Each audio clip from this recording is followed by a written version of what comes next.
joining me now in studio is Judge Larry Seidlin. Thank you so much for being with us on the program. Well, it's always a pleasure to be with you. Can you remember, even after all these years, here we are reunited. I got smart and came down to Florida, Carl Jr. and I, to your stomping grounds. But I mean, I feel like I spent a good portion of my time, my life, following that case and actually going over everything. We covered it, as you know, extensively, Court TV. We talked about CNN, where I was a legal analyst. Vinnie Politan was my co-host too, of both sides on Court TV. But this was a case that was truly fascinating and riveted, you know, the nation in terms of people watching it. This was a beautiful, you know, American icon, a very kind, nice, you know, woman with this beautiful baby girl, and you had this whole cast of characters involved. And I know you took it really personally to try to do the right thing in this case, and there was a lot of eyes and a lot of scrutiny on you. Well, it was heavy. So many things were going on. One was there foul play in the death of Anna Nicole? Then I had to decide where to bury her body. And then there was the issue of who the father is of Anna Nicole's little girl, Danny Lynn. Mm-hmm. And we talked about that so much. It was really tough because a little girl's life was in the balance, and a lot going on. I stayed in touch for years, not so much recently, with Danny Lynn's father. And then you had these other people, and it was just interesting because it just was very tragic. It almost reminded me of a Marilyn Monroe situation with all these people around her, some enablers, etc., an innocent child. But it was, I think that's why I touched on the emotions, the heartstrings, of so many Americans. It was Marilyn Monroe too, Anna Nicole. But we're so happy that she's blossoming. She's doing so well with the father, Larry Burkhead. Yeah. And she's living in Kentucky. And I follow her story a lot. Sweet Danny Lynn. Yeah. Cute girl. Yeah, now she's grown up. I mean, it's been some years, but it's pretty interesting. 16 years ago. Well, I think obviously you made the right decision in helping with all this because she, I really do believe Larry Burkhead really loved her. Obviously, that is his child, and so it's been a fascinating set of circumstances. But truth is sometimes stranger than fiction, as we have seen.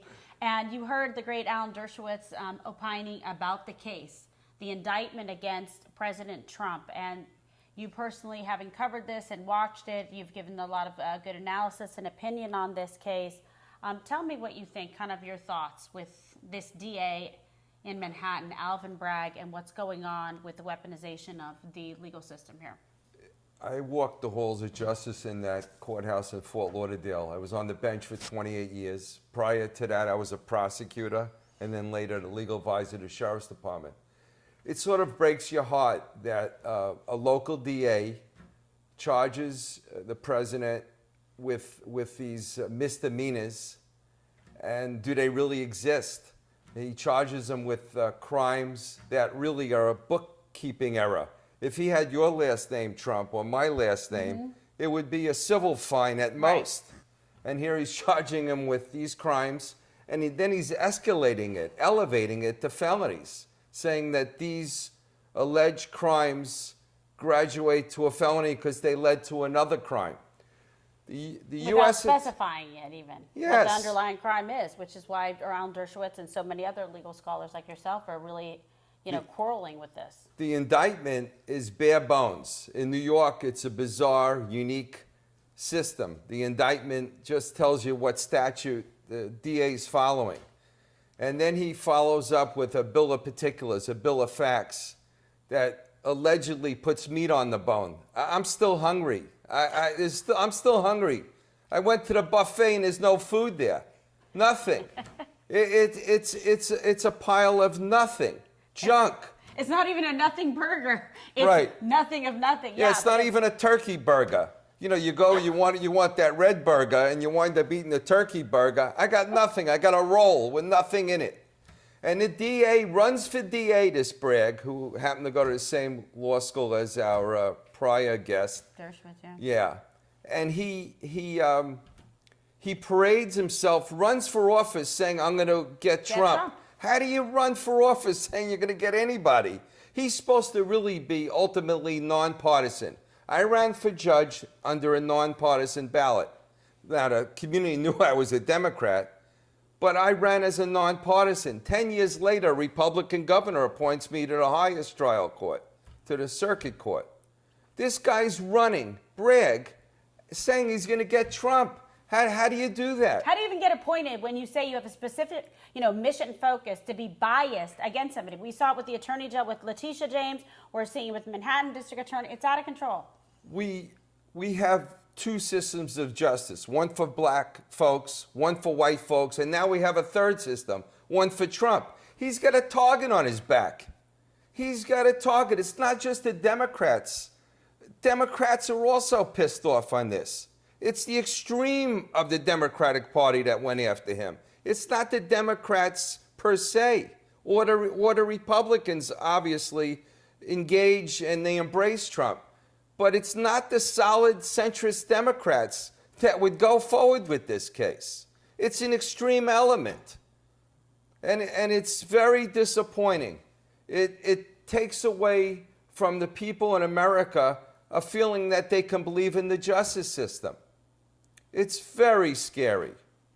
It is. It's a witch hunt, and it's sad because imagine, he is, former president. This is unprecedented. He is seeking, as it had already announced, to run for re-election, 2024. He's running against the Democrat who's an incumbent, with Joe Biden. And now you have weaponized Democrat, based, led, funded DAs going after President Trump. Then they talk about, should there be a gag order? So a guy who's running for the highest office in the country won't be able to talk about the fact that they're coming after him in a witch hunt. We're looking like a banana republic. Where are the bananas? Where are the bananas? How do you do this? There's nothing here. But Trump, whether you like him or not, has the eye of a tiger. He's got steel testicles, this guy. He goes in the morning in front of a judge in the morning to be arraigned. That same day, he goes on national TV to discuss his state of affairs. Any other person charged with a crime in America would be lying in bed taking a Prozac. This guy goes on TV. He has the strength, the fortitude to go on TV and discuss what's going on. He's blooming. He's engaged. This is the guy you want in a foxhole with you, Trump. This is the guy that you want when the bullets are flying. I served as administrative judge as 6 chief judges. Why did they appoint me? Because they knew the other rats are running off the ship in that courthouse. I was always there when it hit the fan. When the S hit the fan, I was there. I was loyal, devoted, and I watched everyone's back. This guy, Trump, you have to admire his strength. He gets charged in the morning with all these alleged misdemeanors, which they elevate to felonies, and he's giving a speech on TV. He's smiling. They said, well, he wasn't happy in the morning. Why should you be happy? What are you going to be happy when you're charged with these charges? And he has to spend all his time and energy on it? That's true. Who's going to be happy? No one. What are we at, a circus that he should be happy? Yeah, it's really true. And you saw the commentary. This would also got me. We saw Rachel Maddow on MSNBC, DNC, going, we don't cover this here because he's going to give some kind of propaganda in his speech, and we don't cover lies and this, that.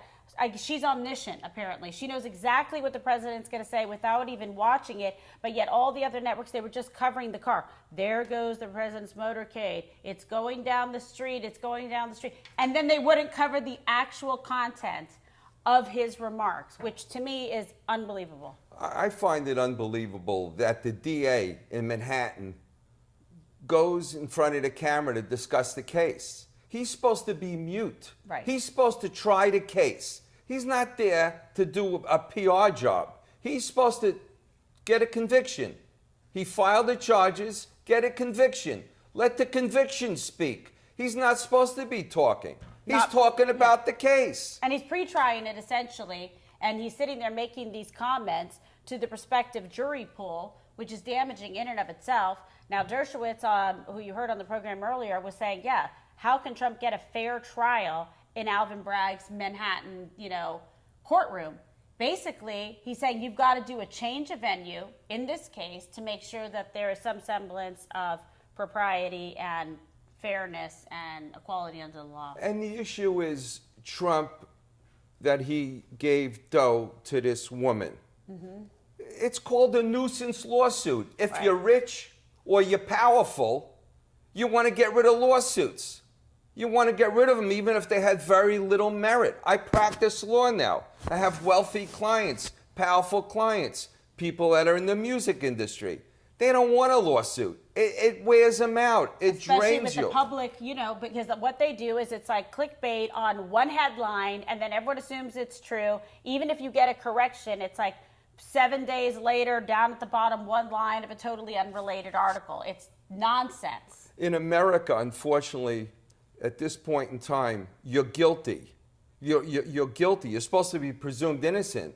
But if you're famous or you got dough, you're guilty. And you have to prove your innocence. Trump's running for president during that period of time. Is he going to have a trial while he's running for president? No. If I'm his lawyer, I say, look, it's going to cost us a fortune in a civil lawsuit with this Daniels.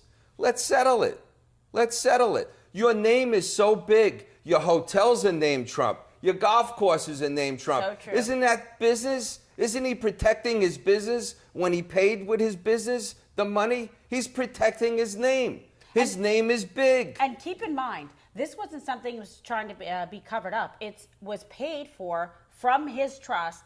It's a public whole record filing, etc., and a payment to his attorney who's representing on a variety of matters at the time. So there was nothing hidden. There was nothing duplicitous about it. It was actually open and transparent. Does that sound like anything you're trying to do that's nefarious, to hide it, or any kind of violation of any kind of election law? Nothing was paid from a campaign. Nothing was kept quiet or hidden. It was actually put out there. And also not for him to get like a 10K tax write-off, by the way. Right. Is it a business expense? It's debatable. I can argue that it is a business expense The price of because he doing wants to business in keep the his country, name yeah. good. He wants to keep his name solid.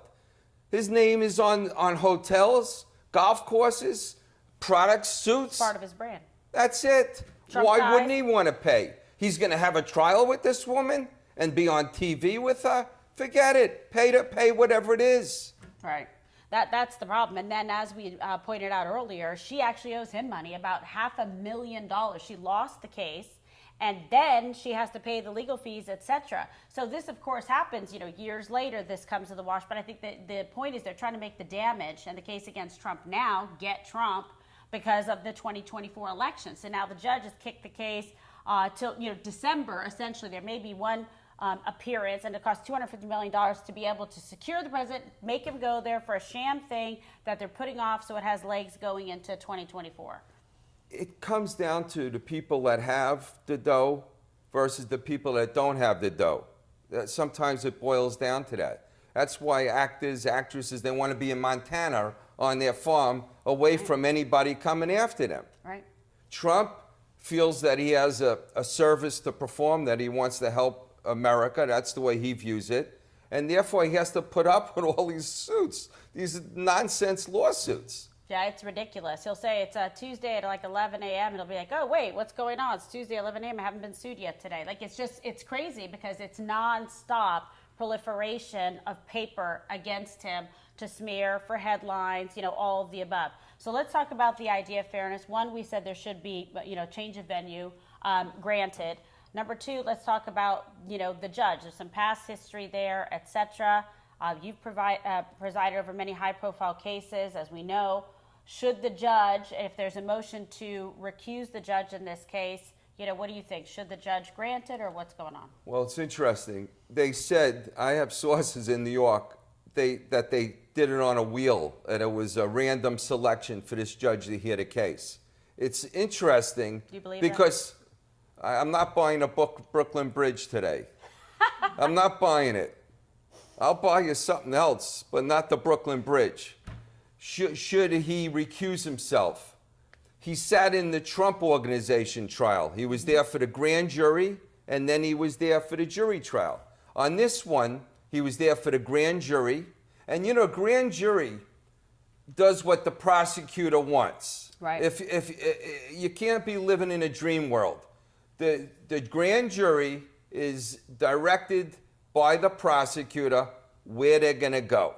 And this judge sat through the grand jury's testimony, through what the witnesses had to say. And he has some conflicts, and he has to decide, this judge, whether or not he should recuse himself. I don't think he's leaning in that direction, because he would have done it already. And the question is there an appearance of impropriety? Right. Is there an appearance that he doesn't look kosher for Passover? That's up to him. That's up to him to decide. This is why we used to follow the drama. We're like cracking up listening to you. Yeah, okay, so judge, perhaps we don't think he's going to. I'm with you on this. I actually think, one, I think he actually won't allow for a change of venue. I think he'll deny that. Oh, it's going to be in Manhattan. Two, I think Can he we will, make bets here? Can we bet $5 on each one? Do it, but I think We'll bet $5 on each one. Who's going to The take case the is bet going to against be us? the case is going to be in Manhattan, and a judge is trying the case. Yeah, he's and not the gonna other recuse judges himself. don't want the case. Fine. Why? Because you get such scrutiny. I had such scrutiny when I had the Anna Nicole case. They're looking at everything. They looked at the fact I drove a yellow cab in Manhattan. You remember They said, that? yeah, they said cab driver in charge of Anna Nicole's body. Front page of the New York Post. I mean, that's what they do. They got the clickbait. All right, so we're still betting, okay? Yes. So do you believe this case ever gets to a jury or is even tried, start to finish? This case isn't getting to a jury. That's third bet. It's not getting to a jury. Really? Look how far he set the case. Moses and Jesus could come back by the time this case is tried. That'd be something. It's so far out there. He said it months from now. Because he knows he doesn't have the evidence as well, so it's just try to dirty the presidential, candidate and I believe future nominee of the Republican Party for the 2024 election. And they're just kick the can. Remember that game we play with the kids? Kick the can, you kick the can down the road. I kept kicking that can. I kicked it a mile to get to school in the Bronx. I remember that can. Right? And that's what they're kind of doing here. They're kicking it down the road, aging the case, but letting it still be there so Trump can't clear his name, and the taint of this is hanging over him. This is what I believe. That's why they want to bring it, because they know they don't have an underlying crime. The DA knows he doesn't have jurisdiction over it.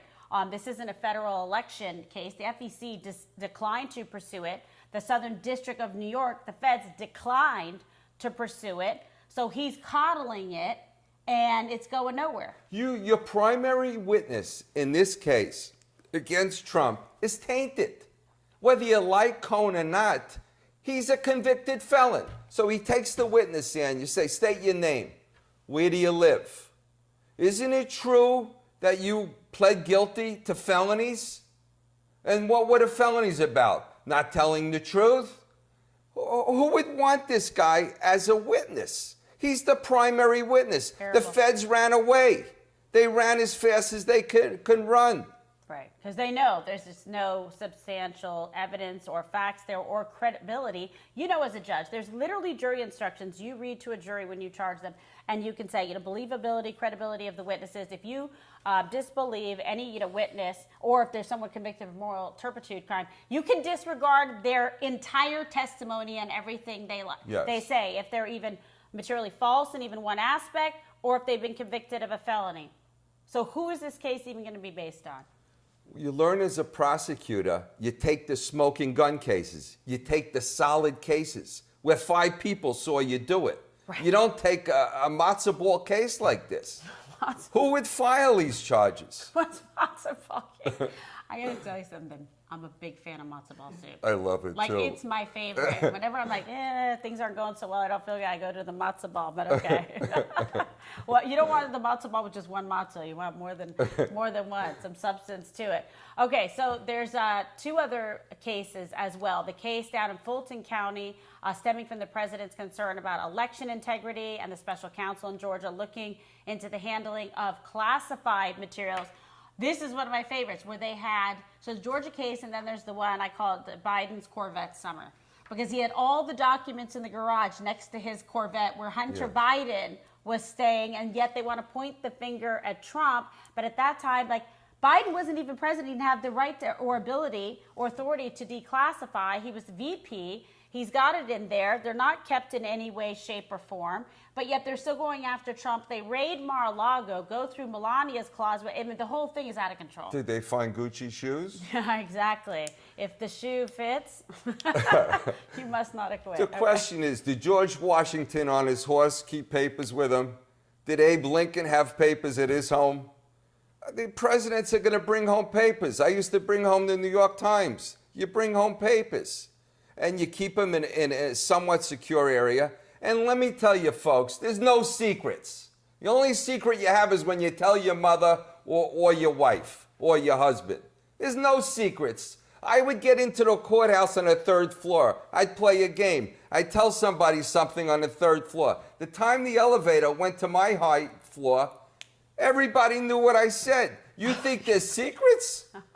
You think that China doesn't know? Russia doesn't know? There's no secrets. Who are we kidding? We claim that Russia was a great military power. They can't even take over the country next door to Ukraine. Putin should have bought the farms like Disney did in Orlando. Why have a war and destroy all the people and property? Go buy it. You got enough oil money, buy it. There's no secrets. That's interesting. It's all a puff. It's baloney. We created this strong idea that Russia was a great military, so we spend money on our military. Now we're claiming China has all this military power. Nobody has the power that America has. We're the strongest country on earth. Have no fear. Well, I love that. And, have no fear to be able to express your viewpoints. And that's why we need people who are strong like President Trump to give his viewpoints, and fabulous individuals like Judge Seidlin who tell you like it is. That's what you're going to get on this show.